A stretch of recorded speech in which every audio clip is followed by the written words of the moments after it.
Tinapay mula sa langit.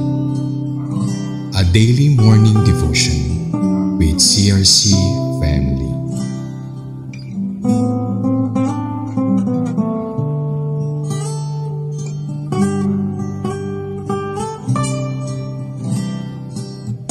Isang mapagpalang umaga mga kapatid. Ako po si Brother Andy Saliedo ng CRC Chess Daughter Church ng 13 Martires City, Cavite.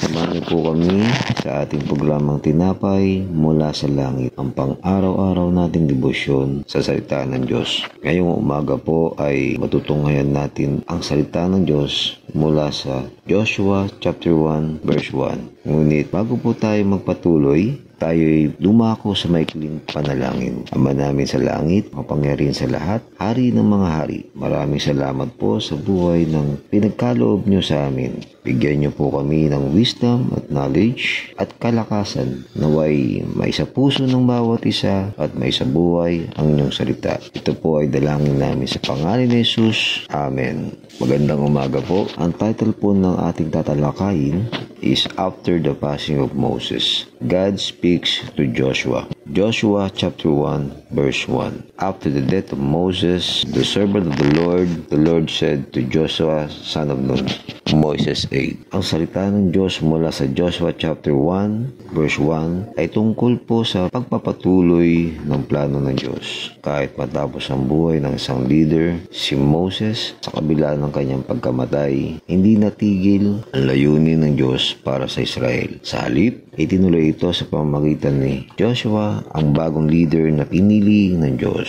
Ang mensahe po ng ating binasa, una, pagpapatuloy ng gawain ng Diyos. Hindi natatapos ang plano ng Diyos sa isang tao lamang. Ang kanyang layunin ay patuloy na gumalaw sa kabila ng mga pagbabago sa pamumuno. Pangalawa, pagpapasa ng responsibilidad. Si Joshua na naging lingkod ni Moses ay tinawag upang ipagpatuloy ang pamumuno. Ipinapakita nito ang kahalagahan ng paghahanda ng sumusunod na henerasyon. Pangatlo, katiyakan ng pangungusap ng Diyos. Bagamat namatay si Moses, ang Diyos ay patuloy na nangungusap at nagpapatuloy ang kanyang presensya sa kanyang bayan. Ang encouragement natin ay kahit matapos ang isang mahalagang yugto ng buhay, hindi doon matatapos ang plano ng Diyos. Sa kabila ng pagpanaw ni Moses, hindi tumigil ang Diyos sa pagkilos, bagkus tinawag niya si Joshua upang ipagpatuloy ang misyon. Ipinapaalala lang sa atin, kapag may nawala o may malaking pagbabago sa buhay mo, huwag kang matakot. Ang Diyos ay patuloy na nangungusap. May bago siyang simula para sa iyo. Tulad ni Joshua, may tiwala ang Diyos sa kakayanan mo. Hindi dahil sa lakas mo, kundi dahil kasama mo siya. Tayo po ay manalangin. Diyos Ama, maraming salamat po sa inyong mensahe sa karunungan at kaalaman na ibinigay mo sa bawat isa. Salamat po sa kalakasan nawa po ay magpatuloy kami magtiwala sa iyo sa kabila ng mga pagsubok at anuman pong ibigay ninyong gawain upang kami makapaglingkod sa iyo. Dalangin namin samahan ninyo po kami sa lahat ng hamon ng buhay. Maraming salamat po. Ito po ay dalangin namin sa pangalan po ninyong bugtong na anak ng aming Panginoong Jesucristo. Amen. Maraming salamat po sa inyong pakikibahagi sa ating programa. Lagi po nating pagnilayan ang salita ng Diyos mula sa ating puso dahil lubos ang magiging kaunawaan natin dito.